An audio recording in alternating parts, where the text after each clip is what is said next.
भरत तिवारी मामले में पुलिस वाले पर मुकदमा दर्ज हो गया है। मतलब पुलिस वाले पर मुकदमा दर्ज होने के बाद से कई प्रकार की चीज़ें सोशल मीडिया पर चल रही, जिसमें जो एसडीपीओ है वह भूमिहार है, जो एसएचओ है वह किस जाति के हैं। इन तमाम चीज़ों को ढूंढ कर लाया, जिसके बारे में आगे बातचीत करेंगे। पप्पू पांडे भरत तिवारी के घर जाते हैं, यूँ कह पप्पू पांडे भरत तिवारी के घर जाते हैं तो पूरा का पूरा माहौल बन जाता है। इन तमाम चीज़ों के अलावा जो खुद अलग राज्य के पुलिस ने बड़े अधिकारी है, सोशल मीडिया पर फेमस है, वह लोग कैसे अपने ही पुलिस वालों को इस बात के लिए आगाह करते हैं, किसी व्यक्ति को खुश करने के लिए, किसी बड़े अधिकारी को खुश करने के लिए, नेता मंत्री को खुश करने के लिए, अगर पास बंदूक है तो बंदूक चला मत दीजिएगा, क्योंकि अगर कुछ भी आपके साथ गलत होता है, जो पुलिस वाले दूसरों पर गोली चला रहे हैं उन फंस जाएंगे तो फिर आपके लिए दूसरा कोई खड़ा नहीं होगा। मैं सोचा कि आपको पूरी पूरी कहानी बताई जाए, समझाया जाए, आपको समझाया जाए कि भरत तिवारी मामले में अब तक क्या कुछ हुआ है और कैसे इस मामले में वाकई में जनता जीत रही है। अब तक तो जीत रही है, लेकिन आप कुछ प्रोपेगेंडा फैलाने वाले लोग एक्टिव हो चुके हैं और उसके प्रति सावधान रहना होगा। सारी कहानी पर बातचीत करेंगे, चर्चा करेंगे, उस पर बताएंगे, समझाएंगे। उससे पहले नमस्कार स्वीकार कीजिएगा। नमस्कार, मैं हूं कुणाल कृष्ण श्रीवास्तव। अब आइए पूरी खबर पे। भरत तिवारी के मामले को जरा गौर से समझिएगा। भरत तिवारी का मामला कैसा है? भरत तिवारी का मामला ऐसा है कि अब तक बड़े स्तर पर कुछ ऐसा नहीं हुआ है कि भरत तिवारी को केवल ब्राह्मण छांट दिया जाए और कहा जाए कि वह तो ब्राह्मण है, भूमिहारों को इससे क्या मतलब, वह ब्राह्मण है तो यादकों को इससे क्या मतलब। ऐसा नहीं हुआ और ऐसा नहीं हुआ तभी सरकार बैकफुट पर आ गई। ऐसा हो गया होता तो सरकार बैकफुट पर नहीं जाती, पुलिस प्रशासन की तरफ से कार्रवाई नहीं होता, उन पुलिस वाले पर मुकदमा दर्ज नहीं होता। यह बात 100% सच है।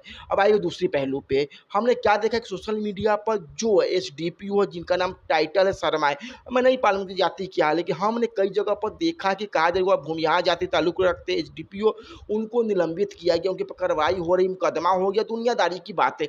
ऐसे ही जो एसएचओ है उनका टाइटल है मलाहकार है, कर इस जाति से ताल्लुक रखते हैं, इसके ऊपर कार्रवाई हो रहा है। मतलब देखिए कैसे साथी लोग इस पूरे के पूरे मुहिम में उतर चुके हैं। मतलब वह एसडीपीओ को भूमिहार बता देंगे इसलिए कि वह भूमिहारों को लगे कि भूमिहार एसडीपीओ है तो भूमिहार एसडीपीओ के ऊपर मुकदमा हो गया तो हमारा इमोशनल की भूमिहार एसडीपीओ के साथ होना चाहिए और वह भूमिहार एसडीपीओ के खड़ा हो जाएगा। जो मलाहकार है उसके साथ खड़े हो जाए। जो अन्य पुलिसकर्मी है उनके जातियों को लोग अलग अलग बट करके इस प्रकार का एक माहौल बन जाए। इससे यह होगा कि भरत तिवारी का मुद्दा, जहाँ पर हमने शुरू में कहा कि जनता अब तक जीत रही है और आम जनता जो चाहती है, जो गुस्सा था, उस गुस्से को जायज़ मानते हुए अब तक कार्रवाई हो रही है। हाई कोर्ट के रिटायर्ड जज की निगरानी में यह जांच, मुकदमा, हत्या का, यह तमाम चीज़ें हो रही है। वह तमाम चीज़ें बिखर जो कोई पूछने वाला नहीं होगा इस मुद्दे को, जो कोई पूछने वाला नहीं होगा तो क्या कुछ होगा। कल के डेट में फिर पुलिस ऐसा करेगी, कल की तारीख में फिर ऐसा सवाल पूछेगा, पुलिस के सामने यही व्यवहार करेगी और फिर उसके लिए कोई बोलने वाला नहीं होगा। तो यहाँ पर हमें सचेत रहने की आवश्यकता है। वाकई में जो इस वक्त पे अब सोशल मीडिया पर एक दो जगह पोस्ट आने लगा है, उस पोस्ट का मतलब क्या होगा भरत तिवारी का।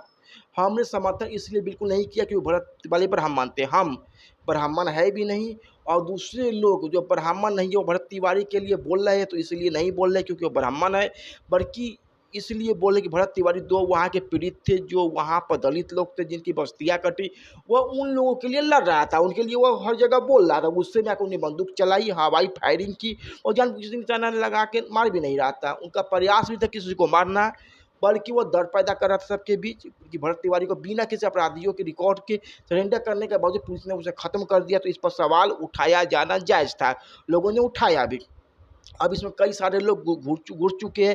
और दूसरे पॉइंट पे पप्पू पांडे भरत तिवारी के घर जाते हैं, हमें बहुत अच्छा लगा इसलिए अच्छा, क्योंकि बाहुबली हम समाज के नाम पर रटते हैं और जब बाहुबली समाज के काम नहीं आता तो उस वक्त पे गुस्सा आता है। आखिरकार वह बाहुबली किस काम का। पप्पू पांडे भरत तिवारी के घर जाते हैं तो खुशी होती है।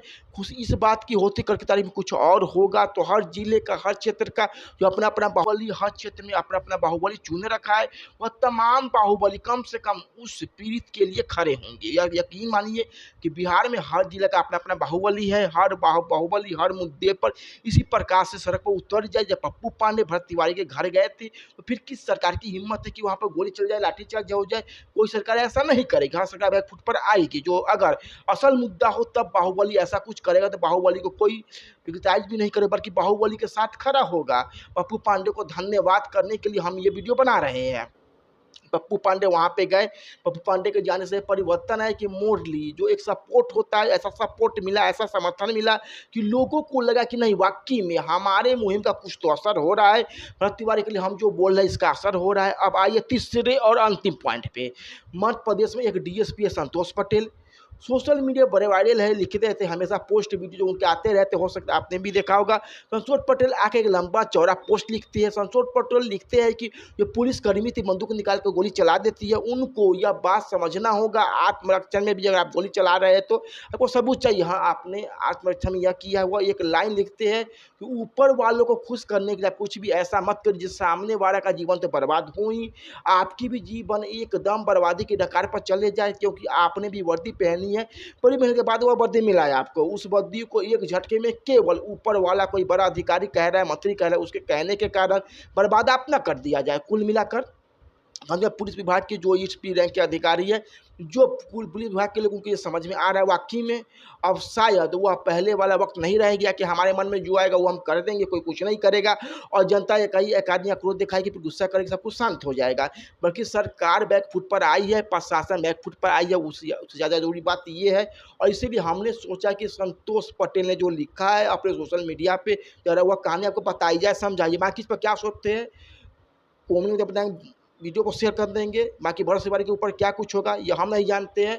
वहाँ पर आसमान के बंदे पंचायत हो रही है, लेकिन कहने का मतलब है जो दोषी है, एसडीपीओ हो, एचएचओ, अन्य पुलिसकर्मी हो, जिनको यह लगा था कि बड़ा अधिकारी अगर हमारे पीठ पर हाथ रख देंगे तो कुछ नहीं होगा, इसके बाद हमें कोई कुछ बिगाड़ नहीं सकता है, हम बंदूक है हमारे हाथ में गोली चला दें कोई कुछ नहीं बिगाड़ पाएगा, उनके ऊपर ऐसा कुछ हो जिससे एक उदाहरण सेट हो जाए कि अगर कोई पुलिसकर्मी अगर कोई कह दे कि तुम ख़त्म कर दो तो उससे डर हो और किसी को ख़त्म नहीं कुछ कर नहीं पाए। बाकी वीडियो को शेयर कर देंगे। बहुत बहुत धन्यवाद।